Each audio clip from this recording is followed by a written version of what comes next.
Paradiso. Okay, so let me ask you. I heard you talking about pizza with Pacino. Yeah. And then I'm going to film you, so I'm going to be a little bit. I'll do film it like this. Okay. So Life is good. I'm getting interviewed There you go. by a reporter that you invited for this red carpet here, Sally. So I heard you talking about Rocky. Yes. And that was a moment that you saw that movie with your dad. Is that what you're saying? That was like your first One real, of my favorite days of my life was swimming in a public pool in John Jay Park on the Upper East Side with my father. My mother was busy working that day. Yes. And then going to see Rocky 2 at, I believe it was the Beekman on 66th and 2nd. And I have always loved movies, whether it's because they allow us to escape or take us right into who we are. I love them. I think it's both. And I'm so honored to be here tonight with Tornatore, but also to have been in movies. Right. It's just, it's a dream to be able to do them.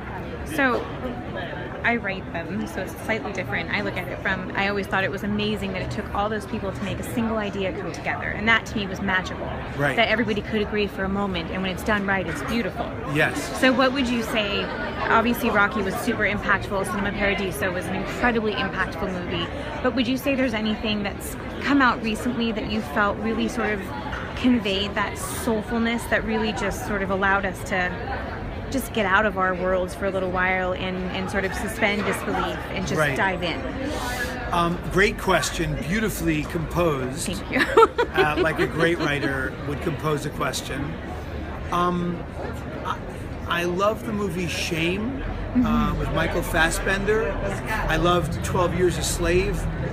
Those are movies that take us out of our lives in a way, but also bring us, hold up to us some parts of ourselves that are obsessive, that are dysfunctional, like which is a beautiful part of humanity, right? Which is we unravel. Which is the part of humanity that where misery loves company, and where we can maybe get some distance and examine it.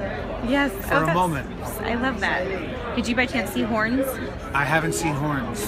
You will love that. That is Really? a very self-reflective, sort of dark and twisted, wonderful justice piece. Okay. It's a Horns. very, I very gotta check it different. out. Yeah, it's the Daniel Radcliffe. I just saw it. This is the Netflix like pre-release. Okay, but I'm it's gonna one of check those it very out. random, odd ones. It's not quite Cinema Paradiso, but Right. it is really another one of those sort of surprises in film. I gotta and check it out. anything that you have coming up that you think that I need to be looking out for? We may be releasing a movie that I produced with my buddy who's here tonight, a director, Sam Friedlander, called Larry Gay, spelled G-A-Y-E, Renegade Male Flight Attendant. Ooh, And I am love him. that. It's in the spirit of movies like Airplane and how Anchorman. wonderful! Which there is. I play just the baddest ass flight attendant ever. No more snakes on a plane, right? That's right. Exactly. Oh, well, thank you so much. You're so I welcome. really appreciate it. I'm going to